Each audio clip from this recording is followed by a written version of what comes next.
And he goes, and he said, we had, cryptos in the movie, and then there's a scene where the guy is about to stomp on the dog, and Jason says, was that crypto? And I'm like, no, he's like got a brown spot, he's totally different. He's like, I can't really tell what the difference. He's gonna love that I told that story. So bird blindness is Langston's sole weakness. Anybody else have a weakness that you want to expose for your character? What do you think their sole weakness would be? Their Achilles heel. It kind of has way more than one soul. Word it again. What? I have way more than one? Yeah. Vigilante's toe. Yeah. Vigilante's toes. Yeah. Although I'm doing alright without it. Am I? I don't know. You what? My back of a toe. Your toe's fine. It's not like It grew back. he cut it off. It's It's fine. only half. You were making way too big of a deal out of it. Which character is a good hang? Who would you want to hang out with from this cast, character-wise? Adam Bio for sure. I mean, she's definitely she's the only one that's not a maniac. Yeah. Langston, for sure. Tim Meadows' character. Yeah, good hang there. Definitely. Don't bring to like the bird sanctuary. Anybody but hardcore, probably. What about Peacemaker? What do we think? The night out with Peacemaker? I don't know. What do you guys think? A night out with Peacemaker? We'll do it. We'll all go out somewhere tonight. Will we do that? There's enough of you. There's too many of you in here. Okay. Let's random draw. We'll take a section from the back. We'll take a section in the middle. No, we can't do that. There's no way to fairly accommodate everyone. I'm just gonna Everybody stay. dressed up as Peacemaker. Everyone dressed up as Peacemaker?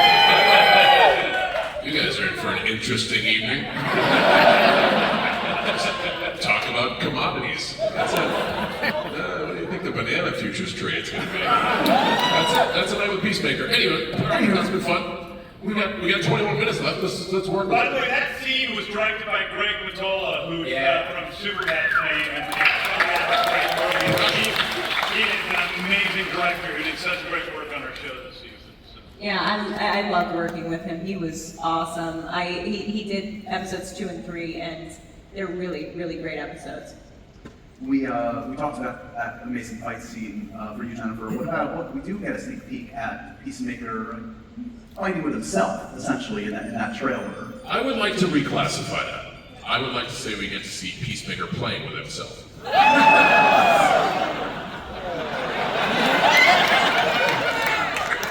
So charming. To a very exciting finish.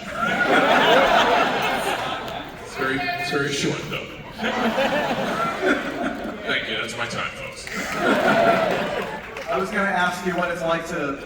You're about the 18-year-old thing. I didn't say anything. It's their minds that are in the gutter. You guys know what you were thinking. It's fine. It's okay. Okay, that's officially my time. I hesitate to ask John another question for fear of children. That is a good strategy. Stay away from me for 20 minutes, we'll be fine. Or go for it. You know, sweet ride in this season, the motorcycle. Ooh. You like it? We can talk about that, right? Peacemaker, yeah, Peacemaker's the scene. Awesome. How cool do you feel on the peace cycle, John? It's a lumbering piece of machinery. It looks very cool. It shoots torpedoes. It has missiles, speakers, a sick paint job. It's nice. It's very nice. Yeah, we had a logic question about the missiles on the motorcycle. We're wondering, when the missiles take off, does the motorcycle go backwards? So it's designed in a way that there's absolutely no recoil. It's the same way when you fire the 2 machine guns on the front, there's no recoil. It's been engineered to do that. Okay, great. We just wanted to make sure we get questions. I could explain it, but it would take up 24 minutes, and we only have 19 minutes left. Is there Science. What are you looking at? Technology things. I have that motorcycle. Well, is it here right now? Actually, it might be. The Peacemaker is here. But Yeah, it's at the, I have it in my office at DC. yeah, it's at Peace Fest. See the Peacemaker. It's pretty good. And see Bakshi, Shazam, and Steel Panther tonight. That's going to be the greatest show of all time. I was going to say, let's talk music a little bit. Let's do it. How do you decide soundtrack for this season? What were the needle drops that were important for you? How do you assemble the playlist for this season?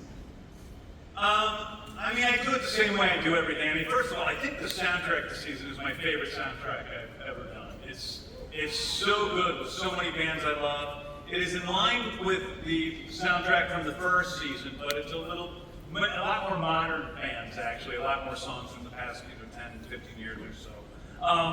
But it's, I write with, my huge playlist of sleaze metal songs.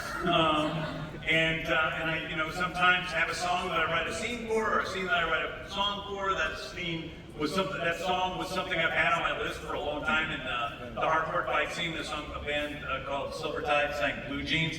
Great song.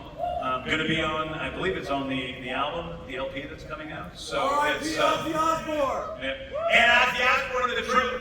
Thank you for mentioning that. That was really sad the other day, and it wasn't until this morning that I remembered that we had Ozzy Osbourne in the trailer, and we also have him on in the season, and so. Thank you.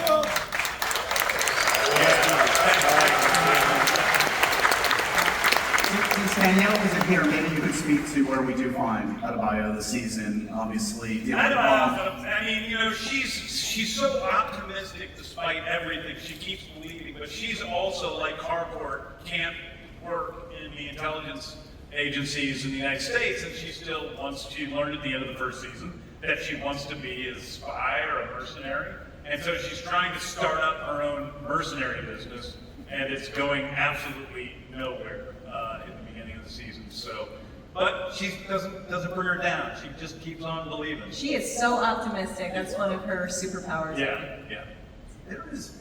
It's not going to surprise anyone to hear me say this. There's some really extreme stuff, some wild stuff this season. Yeah, actually, this is not for kids this season. This season is more extreme even than last season. I mean, I don't know how much you want to reveal, but does anybody have a moment on set like, we're getting away with this, we're really going there, we're saying this, we're doing this? AG, I do what I can. every episode. I've said that on set about 5-6 times. Like, Yeah. am I allowed to do it? This is okay? I can say that? There is a very sexual thing happening in Peacemaker's house, and Frank has sent Are you aware of this? Frank has sent a cannibals to go spy on Peacemaker, and I didn't tell Steve what he was going to be looking in the. You read it in the script and you're like, oh, that could be funny, and then you show up and this thing is happening, and it's like, oh my god. I know it's cable, but it's insane that we're still showing it on cable. First episode. Strap in. Or strap off. No shit. That's my time, folks. Creative necessity. Creative necessity, yes. That's the thing I like most about working with you, the creative necessity. It's the blanket of creative necessity we can hide under. I like that. Is there ever that moment, John? It feels like you obviously trust this man with a lot. Like a line, a moment where you're like, really, we're going there? Or is the trust so implicit, it's an easy yes for whatever's in the script? Dude, look at me, I'll do whatever. Here we are, right? Yeah, I'm gonna take the back half of Hall H, we're going somewhere. I'm gonna hide it promotion for Peacemaker Season 2 only on HBO Max on August 21st, but we're just gonna go through San Diego, they have no idea. There's not enough hot sauce in this city to contain us. No, I'll do anything, almost anything. Yeah, I think James takes advantage of that a lot. Yeah.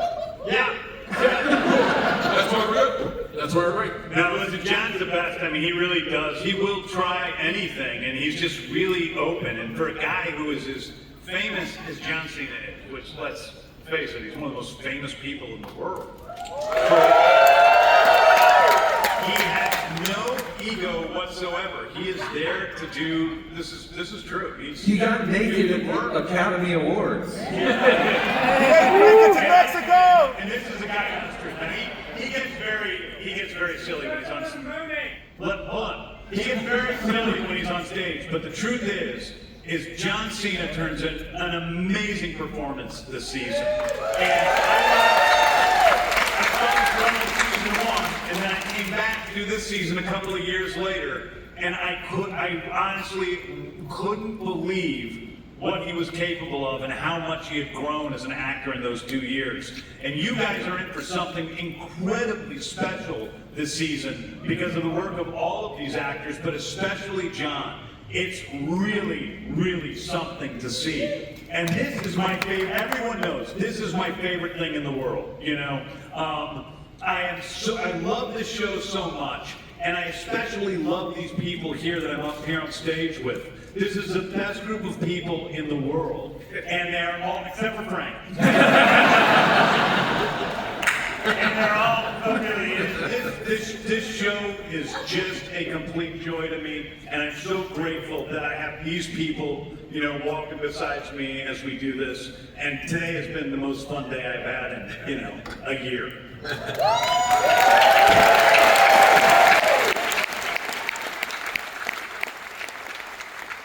last time is now. Talk about special, your buddy Michael Rooker this season. I just want to tease. Yeah, Rooker plays a character by the name of Red Sing Wild. He's the world's most famous eagle hunter. I guess you guys didn't know there was such a thing as a famous eagle hunter. Well, that's what he is very proud of doing. And he's basically Eagly's Lex Luthor. So Eagly gets his own arch enemy this season. You kill all your arch enemies, but Eagly gets one. Eagly has earned one. Eagly's badass. Eagly gets his own fight scenes this season. He does some pretty cool stuff. Yeah, Eagly's badass. Better pet, Crypto or Eagly? Anybody have a controversial? I'm sorry. Sophie's. It's not controversial for me. I just get to come out of the gate and say Eagly. Crypto's a bad dog. Behaved, because as bad as Eagly is, he's still more well behaved than Crypto. Yeah, but he's an eagle. Everybody needs an eagle, though. I know, but like if Eagly gets crazy, he shits on your floor, leaves for too long. If Crypto gets crazy, he treats your house like an ant farm and just burrows holes into it. So I think I'd rather put up with Eagly than Crypto. Yeah, and you're right. I just love dogs. So maybe I would just Kill Eagly! Crypto. What? Did you say kill Eagly? What's wrong with you? I think he said that that Crypto could kill. Oh, okay, Crypto could definitely kill. I mean, come on, he's a superpowered dog. Of course he could kill him. Yeah, come on, man. Superman Peacemaker. It's just, those are facts. Yeah. Everybody here gets an eagle on the way out tonight. Are you Oprah? I thought that guy yelled, kill Eagly! Like, what's wrong with this person? Only the best in Hall H, always. Talk to me, it's no spoiler to say now, we do know that there are a few characters from Superman in this season. Yes. I don't know, cool to get them in the mix, to get Guy Gardner, Hawk Girl, Maxwell Lord. Anytime I can make Nathan have to put up that stupid haircut.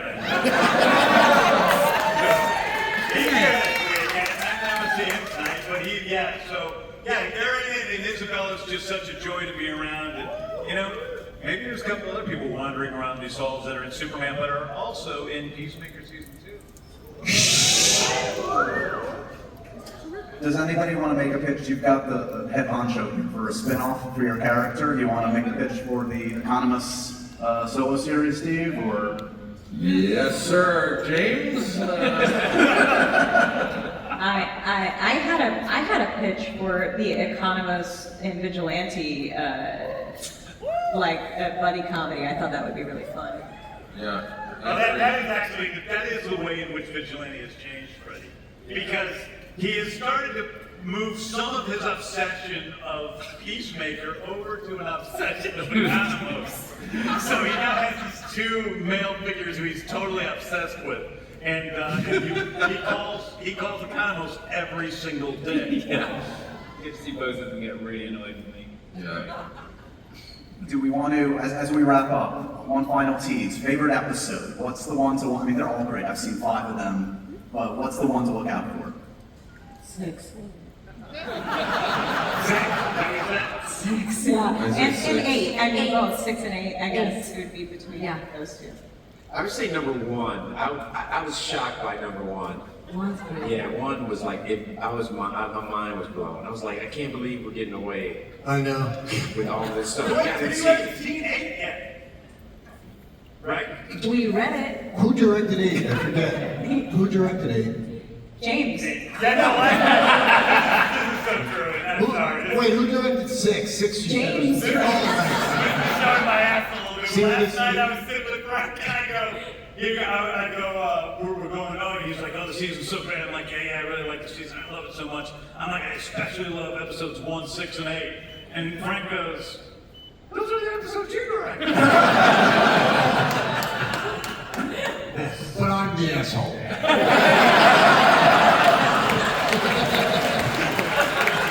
Frank Grillo gets the last word. August 21st on Max. Peacemaker Season 2.